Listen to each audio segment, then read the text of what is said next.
AITA for telling my husband's dad and dad's wife that I will not change our daughter's name because it hurts the wife's feelings? I, 27F, have been married to my husband, 29M, for a couple of years now, but we've known each other since college. When I met him, I knew right away that family was a sensitive topic for him. He didn't talk much about his dad, my FIL, or his dad's wife, Sharon, and it was clear early on that their relationship wasn't close. Over time, he opened up about why, and honestly, it's a lot to take in. My husband's mom, my late MIL, passed away when he was only 8 years old. Before that, his parents had divorced when he was just 2. 2 years after the divorce, FIL remarried Sharon, and from what I've been told, MIL and Sharon didn't get along. And by didn't get along, I mean they really didn't like each other. Sharon claims that my MIL made her life miserable. She says MIL laughed at her pain, wished her dead, and even tried to have CPS take custody of my husband to remove Sharon from his life. According to Sharon, MIL was manipulative and cruel, and her hatred for Sharon was obsessive. At first, I believed Sharon's version of events because she told it with so much emotion. But then I got to know my husband's extended family, FIL's own siblings, and they painted a different picture. They admitted that MIL wasn't thrilled about Sharon being in the picture, but they said Sharon's story was dramatically exaggerated. They described it more as a mutual dislike than a one-sided vendetta. Whatever the truth was, Sharon has clearly carried this bitterness for decades. Even after MIL passed, Sharon couldn't let it go. She talks about my MIL as if she's still competing with her, even though MIL has been gone for over 20 years. When my MIL passed away, my husband was just a little boy. He was heartbroken, and from what he's told me, he clung to her memory like a lifeline. He didn't want to lose even the smallest connection to her. So when FIL and Sharon announced they were planning to attend the funeral, my husband, who was only 8 at the time, completely freaked out. He begged them not to come. He said their presence would feel disrespectful, like an invasion of something sacred. When they refused to back down, he threatened to run away. He said if they showed up, he'd disappear until he was placed with other family members. Eventually, they gave in and didn't attend.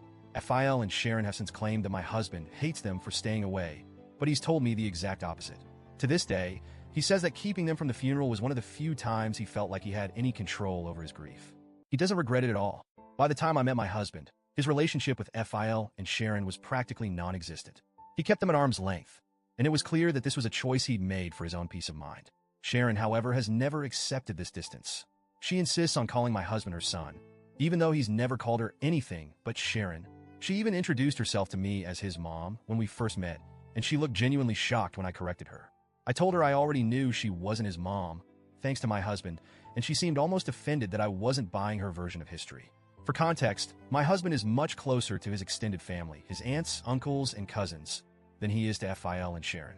He's built strong bonds with them, and they've been far more supportive and present in his life. FIL and Sharon, on the other hand, are more like distant acquaintances he tolerates out of obligation. Now, let's fast forward to the birth of our daughter. My husband and I welcomed her into the world a few weeks ago, and she's absolutely perfect. When we were deciding on names, it didn't take long for us to settle on one that felt right. We named her after my husband's late mom. It was a way to honor her memory and keep her spirit alive in our family.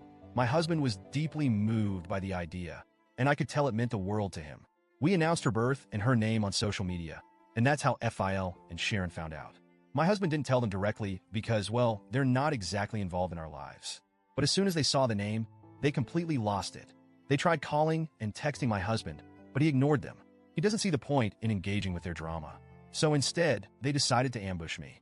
A few days ago, I was at the mall with my newborn daughter when FIL and Sharon showed up out of nowhere. I was shocked to see them, especially since we hadn't told them where we'd be. They must have been keeping tabs on us through social media or something, which feels a little creepy, but I digress. Sharon wasted no time making it about her. She started by saying she'd seen the name we chose and that it was deeply hurtful to her.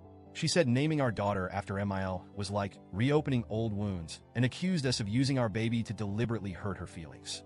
I was standing there, holding my newborn, completely dumbfounded. I didn't even know how to respond at first. Then Sharon dropped the real bomb.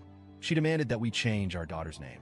She said it was only fair to name the baby after her instead, since Sharon has been here all this time while MIL hasn't. She kept going on and on about how she's the one who stepped up and how she deserved this recognition more than MIL did. At that point, I'd had enough. I told her, as calmly as I could, that we were not changing our daughter's name. I said her feelings weren't a factor in our decision-making and that this wasn't about her. This was about honoring my husband's mom and the legacy she left behind. I made it clear that we weren't interested in revisiting decades-old grudges, especially not when it came to our child. I didn't want to escalate things further. so I left before she could say anything else. But apparently, that wasn't the end of it. Since the confrontation, FIL and Sharon have been blowing up our phones with texts and calls. They're calling me rude, disrespectful, and even disgusting for dismissing Sharon's feelings. They're accusing me of being insensitive and deliberately stirring up old drama.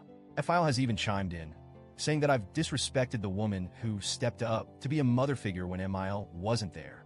My husband, bless him, has been my rock through all of this. He's 100% on my side and has been dealing with most of the messages, so I don't have to. He thinks Sharon's behavior is just more proof of why he's kept his distance all these years. Still, part of me wonders if I handled the situation the right way. Should I have been more empathetic, even if Sharon's feelings are my responsibility? Or was I justified in standing my ground? So, Reddit, AITA?